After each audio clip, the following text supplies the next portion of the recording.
oportunidad de estar en este festival, que estoy segura se convertirá en uno de los más importantes del país, y también por ser parte de esta práctica que tiene sin duda una importancia fundamental para entender la importancia de la situación de la mujer en el cine, tanto en México como en el resto del mundo.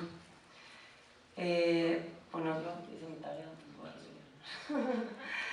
debo confesar que es un tema en el cual paradójicamente no me había sentido muy cercana. Sin embargo, ahora me doy cuenta de la enorme labor de directoras, productoras, actrices, editoras, fotógrafas, guionistas, directoras de arte, sonidistas, maquillistas, peinadoras, etc., que a través de la historia de la cinematografía mundial han dado pasos firmes y contundentes y que en conjunto han logrado un cambio importantísimo y trascendental en el cine.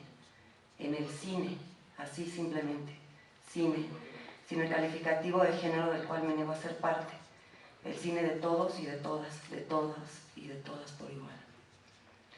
Sin embargo, estudios recientes del Centro para el Estudio de la Mujer en Cine y Televisión muestran que a pesar de la lucha de todas estas cineastas a través de la historia, la industria cinematográfica sigue siendo una industria mayoritariamente masculina y opresora hacia la mujer.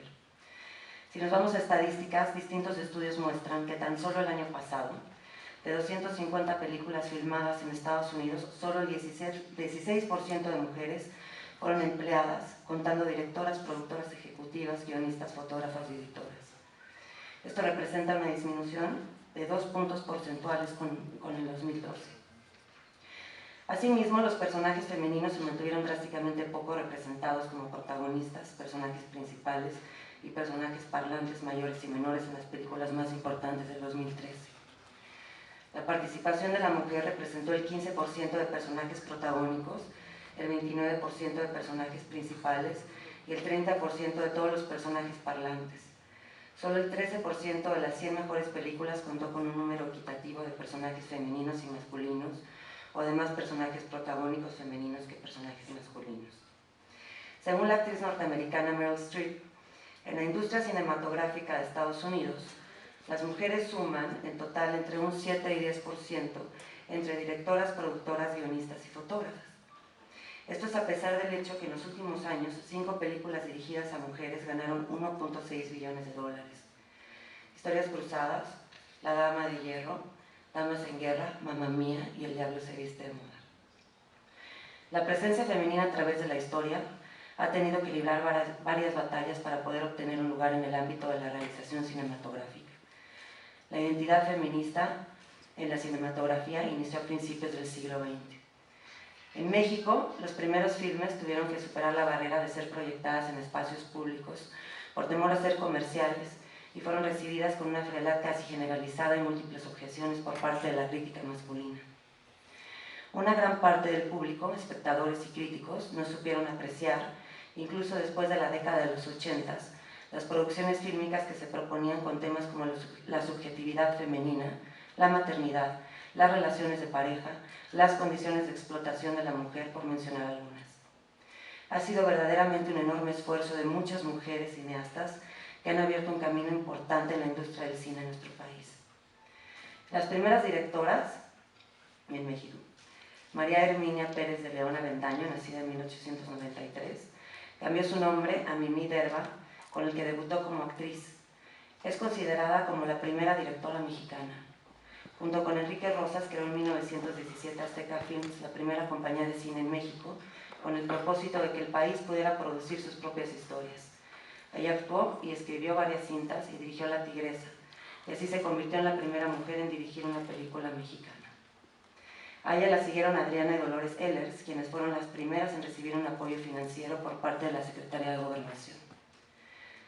Más tarde, Cándida Beltrán Rendón fue la primera en dirigir un largometraje con argumento. En la época de oro, Matilde Landeta escribió, dirigió y produjo sus propios filmes y fue guionista y asistente de dirección de directores como Julio Bracho y Emilio Lindio Fernández. En 1948 dirigió su primer largo, en el que tuvo que hipotecar su casa porque nadie quería financiar un proyecto de una mujer y su proyección fue casi nula. Lo mismo ocurrió con sus siguientes filmes. Y así le siguieron varias cineastas más, mismas que también fueron víctimas de la censura. En la década de los 80 surgen dos de las más destacadas directoras a nivel internacional. María Sistach estuvo nominada en 5 ocasiones al premio Ariel, de las cuales ganó 1 por el documental La línea paterna. También fue creadora del largometraje Perfume de violetas Nadie te oye en el 2000, que representó a México en los Goya. María Novaro, directora mexicana con más largometrajes y más premiada en la historia del cine mexicano, en festivales como Berlín, Sundance, Habana y Ariel, entre otros. Creadora de filmes como Lola, Danzón, Otoñal, El jardín del Edén, Sin dejar huella, Las buenas hierbas, por mencionar algunas. Gita Shifter, su carrera como documentalista fue ampliamente reconocida. En 1991 obtuvo el Ariel al mejor mediometraje documental por Xochimilco, Historia de un paisaje. A partir de Novia que te vea, se ha dedicado al largometraje de ficción. Las nuevas generaciones están María del Carmen Lara, El país de no pasa nada, Mariana Chenillo, 5 días sin hora, Patricia Martínez de Velasco, Aquí entre nos, Paula Markovich, El premio, Patricia Riga en La misma luna. Y así tanto directoras, productoras como Ana Roth, con más de 40 producciones hollywoodenses filmadas en México, como Titanic, Romeo y Julieta, Apocalipto, Mónica Lozano, Amores perros, No se aceptan devoluciones, que es la película más taquillera de la historia de México y de habla hispana en Estados Unidos. Ina Payán, La jaula de oro, editoras, directoras de arte como Brigitte Propp, nominada al Oscar en 1997 por Romeo y Julieta y ganadora del Oscar en 2002 por Moulin Rouge, han enriquecido de manera inigualable tanto el cine mexicano como internacional. Por otro lado, adentrándome más en las historias y personajes femeninos en el cine y la televisión, se han reforzado todo tipo de estereotipos de la mujer. Por ejemplo, en el melodrama campirano de los años 30 y 40 surge la presencia de mujeres frágiles, en contraposición con los machos fuertes y valientes. Mujeres excluidas cuya opinión no cuenta. Mujeres sumisas ante el padre, el patrón o el marido. En los dramas familiares de esos mismos años, las películas empiezan a girar en torno a la clase media. Esta intocable unidad familiar habrá de apoyarse en la indiscutible autoridad del padre y luego en la obediencia y resignación de las mujeres. Aparece la madre sufrida y abnegada, cuyo sufrimiento y abnegación la hacen parecer más gloriosa. Símbolo de esta viejecita casi mártir es la inolvidable Sara García. A finales de la Segunda Guerra Mundial y hasta 1952, México se integra a una nueva modalidad cinematográfica iniciada por Estados Unidos e Italia, que consiste en filmar historias sobre la ciudad. En este espacio brotan 2 tipos de personajes femeninos. La novia dulce y sufrida, la esposa sendosa y limpia que atiende el hogar, es buena cocinera y cría a los hijos, y en contraparte, la joven coqueta y guapa de mirada sensual, enfundada en vestidos entallados que será la malvada destructora de los hogares, como Katy Jurado en Nosotros los pobres, o en Hay lugar para dos. A partir de los 60, con los primeros brotes de movimientos feministas, empiezan a romperse las barreras de la censura fílmica para dar paso al cine experimental, el cual renovó el tratamiento del erotismo femenino al permitir a la mujer mayor libertad y crear nuevos mitos.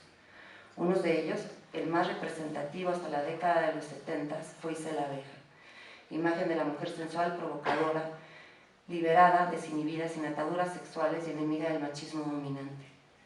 En la década de los 70, la cinematografía mexicana permite la proliferación del cine político y el de denuncia social. Así se abordan temas como el aborto, el incesto, la violación, la maternidad de mujeres solteras, la homosexualidad, la grisura conyugal. Esta producción es engañosamente feminista porque en realidad todo se mantiene bajo el patrocinio masculino. Los roles de las mujeres siguen siendo manejados por realizadores, aunque por primera vez la frustración de la clase media y promiscuidad social se refleja en personajes más humanos y muchísimo menos convencionales.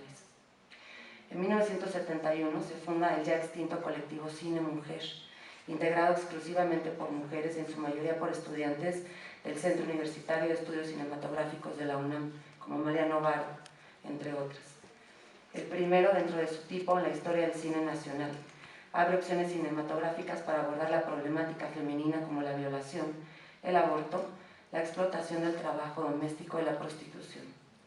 A mediados de los 70, el cine popular rebusca a la prostituta como personaje central de sus tramas. Así nace un nuevo híbrido genérico que domina por una larga temporada el cine de ficheras. En los 90 se comienza a exponer cada vez más personajes de mujeres fuertes en historias realistas, anticomplacientes e intensas. En el cine actual, el papel de la mujer